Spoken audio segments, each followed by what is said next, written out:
उफ, ये गर्मी गर्मी का मौसम शुरू होते ही शायद ही कोई ऐसा शख्स हो जो इस जुमले का इस्तेमाल न करता हो। भाई कम से कम मेरी नज़र में तो ऐसा कोई शख्स नहीं है जिसे गर्मी का ये मौसम पसंद हो। और वैसे भी गर्मी के मौसम में पसंद आने लायक होता ही क्या है? घमौरियां, पसीना, तेज धूप और इस सब से होने वाली चिड़चिड़ाहट। पर कहते हैं ना, every dark cloud has a silver lining.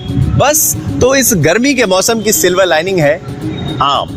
और आज शाम अवध में जिक्र होगा आम का। शाम अवध विद तुषार।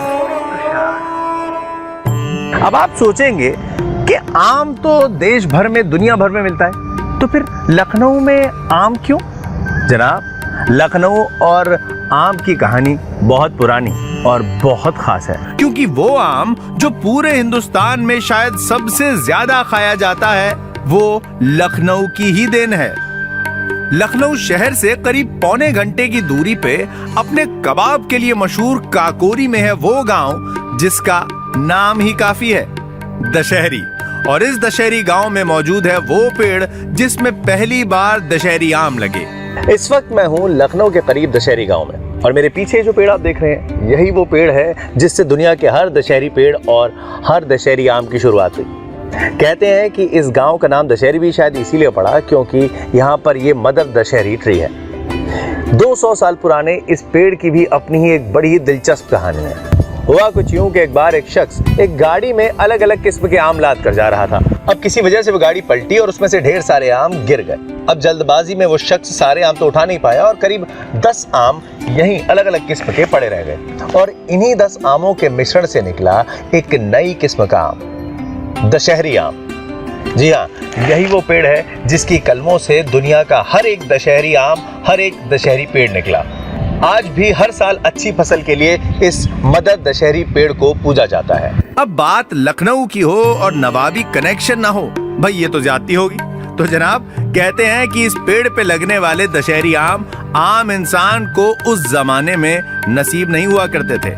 नवाब आसिफउद्दौला को सीजन के सबसे पहले दशहरी आम भेजे जाते थे और उन्हें ये इतने पसंद आए कि उन्होंने एक वक्त पे इस पे एक तरह से कॉपीराइट करवा लिया ताकि ये खास आम सिर्फ खास रॉयल फैमिली के लोग ही खाएं। किसी आम इंसान को ये आम दे के वो इस आम को आम नहीं बनाना चाहते थे। चलिए वर्ड प्ले से बाहर निकलते हैं और चलते हैं एक और कमाल की जगह, क्योंकि आम और लखनऊ के मरासिम यहीं खत्म नहीं होते, बल्कि ये तो महज इस रिश्ते की शुरुआत भर है।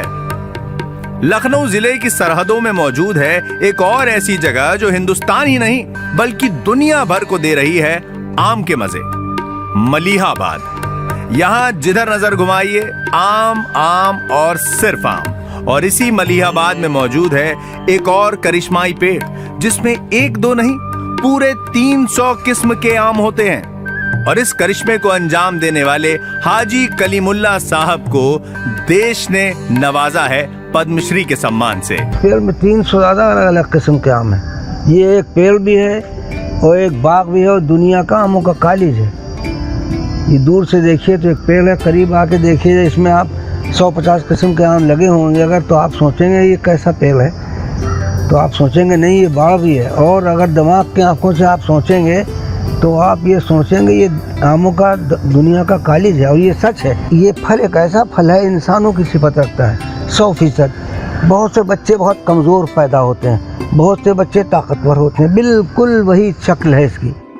जिस तरह महाराष्ट्र का अल्फांसो या हापूस आम वहां की पहचान है, उसी तरह ये मलिहाबादी आम लखनऊ के परचम को ऊंचा थामे हुए है। जहां एक तरफ दुनिया भर में मशहूर अल्फांसो आम अपने महंगे दामों की वजह से आमतौर पे आम आदमी की पहुंच से दूर ही रहता है, वहीं एक आम आदमी की आम की तलब को मिटाने का काम करता है मलिहाबाद का दशहरी आम। और सिर्फ दशहरी ही क्यों, मलिहाबाद में सैकड़ों तरह के आमों की किस्म है। एक वक्त पे यहाँ पर करीब 1300 अलग अलग किस्म के आम होते थे और आज भी 100 से ज्यादा अलग अलग तरह के आमों की बड़े पैमाने पर खेती की जाती है। दशहरी, चौसा, लंगड़ा, सफेदा, लखनऊआ, the list goes on and on and on. इतने अलग अलग किस्म के मलिहाबादी आम मौजूद हैं कि सिर्फ मलिहाबादी आमों से ही पूरा का पूरा मैंगो फेस्टिवल करवाया जा सकता है। वैसे इंटरेस्टिंगली नवाबी दौर में मैंगो पार्टीज हुआ करती थी, जहां रॉयल फैमिली के लोग मैंगो पार्टीज के दौरान आम भी खाते और आमों की नई नई वैरायटीज को नए नए नाम भी दिए जाते। मिसाल के तौर पर हमेशा मिठास से भरे रहने वाला अस्ल मुकर्रर और सूरज की तरह दमकने वाला शम्सुल अस्मान। मशहूर शायर जोश मलिहाबादी के परदादा ने एक बार मलिहाबाद से लखनऊ के उस वक्त के नवाब नसीरुद्दीन हैदर साहब को भेजे कुछ बेशकीमती बेमिसाल आम, जिन आमों को खा के नवाब साहब इतने खुश हुए कि उन्होंने इन आमों के बदले कुछ मोती मलिहाबाद भिजवा दी और तब से आम की इस किस्म का नाम पड़ गया जौहरी सफेदा, यानी कि जौहरी के मोती। कहते हैं कि यहाँ के आमों का स्वाद ही है जिन्होंने दुनिया भर को दीवाना बनाने वाले मिर्जा गालिब को भी अपना दीवाना बना लिया था।